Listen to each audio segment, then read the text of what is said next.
Hello, wonderful people. Welcome back to this wonderful channel where we bring you back-to-back update of the happenings as it is hot. If this is your first time of joining us on this wonderful channel, you know that the only way you can support the good work we are doing for you on this channel is by subscribing to our channel, like this channel, comment, share, and also remember to on your notification button so that whenever we are posting our news, you will be the first to collect it. I greet you, all of us of freedom all over the world. One thing that is sure is that freedom must come to Umu Chineke.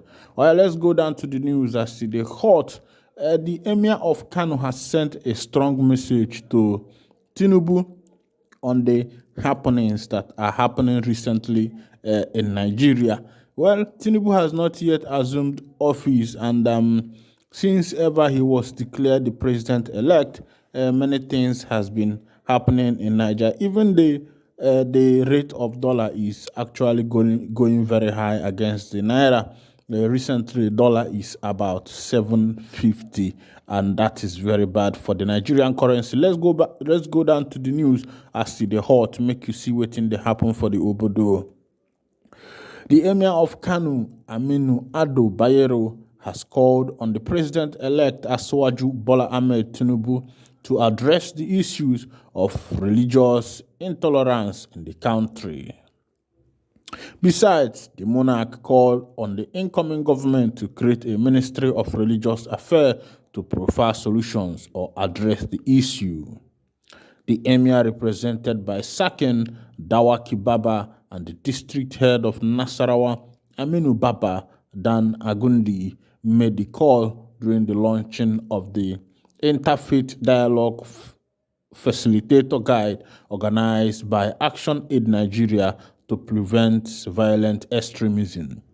According to him, in the past, there is peaceful coexistence between Muslims and Christians, but things are getting worse by the day. During the late Premier Sir Ahmadu Bello, peace reigned and you can hardly differentiate between a Muslim and a Christian, especially between the Muslim and Christian in the northern Nigeria.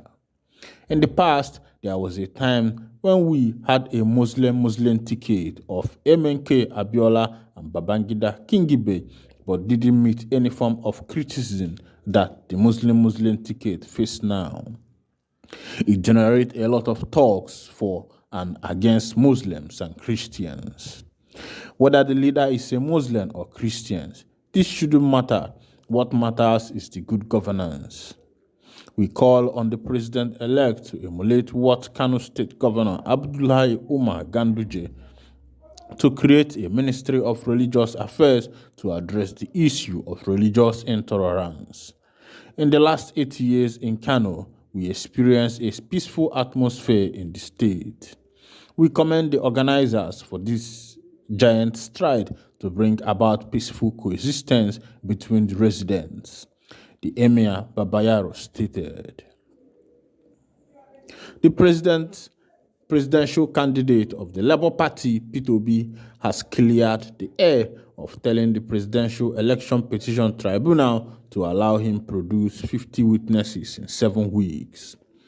Niger News reports that this is as the Labour Party flag bearer denied seeking for 7 weeks from the court to get witnesses for the ongoing petition, contrary to reports being circulated.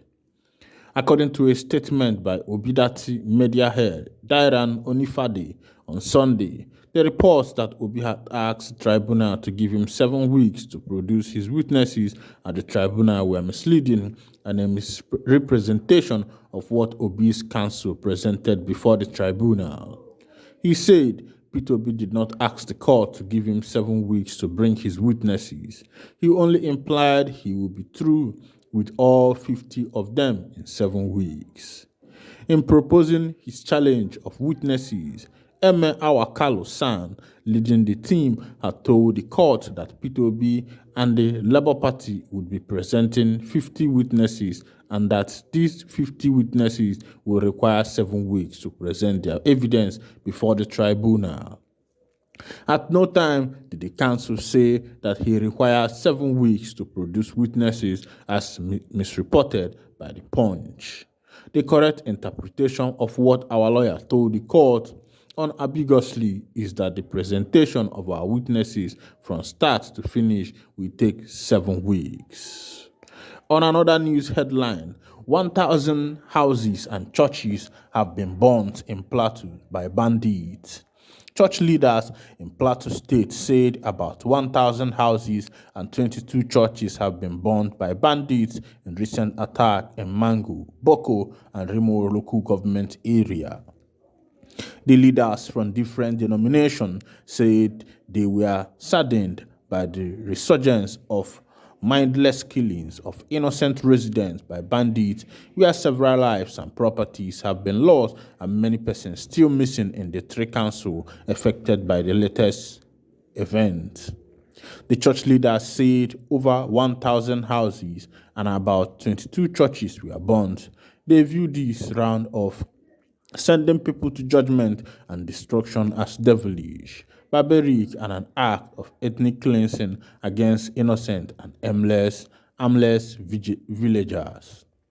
A statement issued in Jos by ECWA President Reverend Dr. Stephen Baba Panya on behalf of the church leaders lamented that it was another sad commentary on the unabated bloodletting that has engulfed Plateau State over the years without any meaningful attempt by the government at the federal and the state level to decisively address the unfortunate situation. The persistent attack and killing in Plateau communities continue to raise a number of questions. Who really wants to destroy Plateau State and why? Are those who are sending people to judgment unknown government, and why do they always have sophisticated weapons and enough time to wreak havoc on innocent citizens? My people, when I don't see as they happen, especially this one where they happen for Plateau State.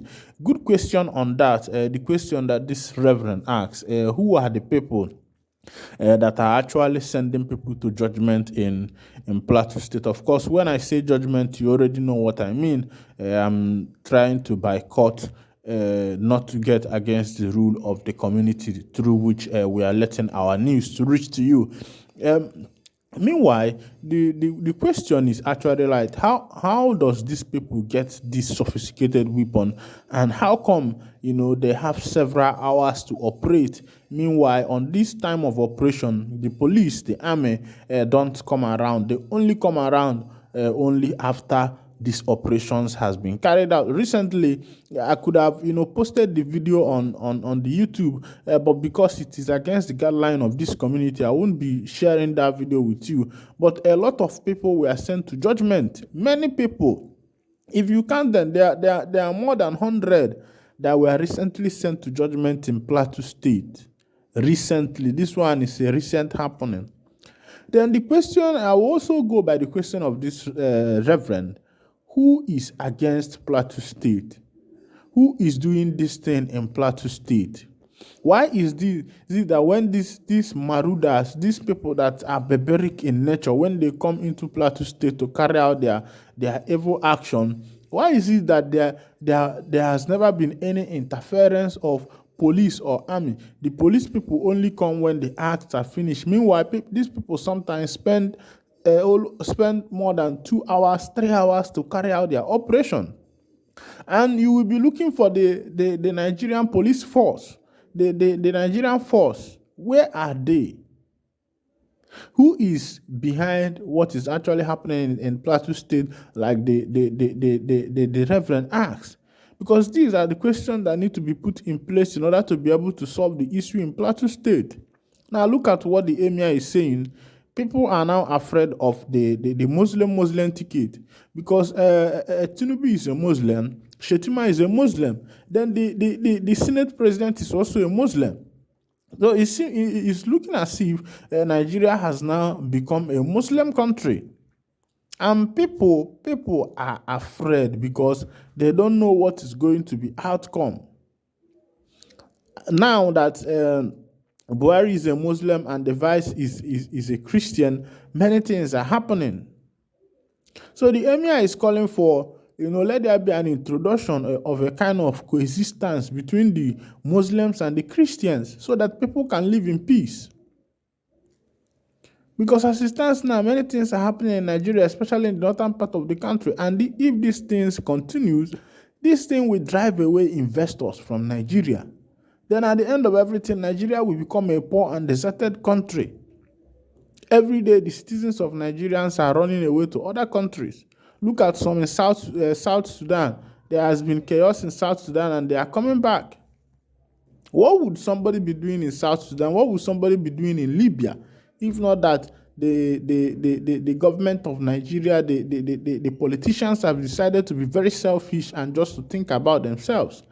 Meanwhile, let me draw the curtain here, and if this is your first time of joining us on this wonderful channel, please go ahead and hit the subscription button. Please subscribe to our channel, like the channel, comment, and also remember to on the notification button so that whenever we are posting news, you will be the first to collect it. God bless you. Nwachukwu. Kachineke mere gị ife na yo.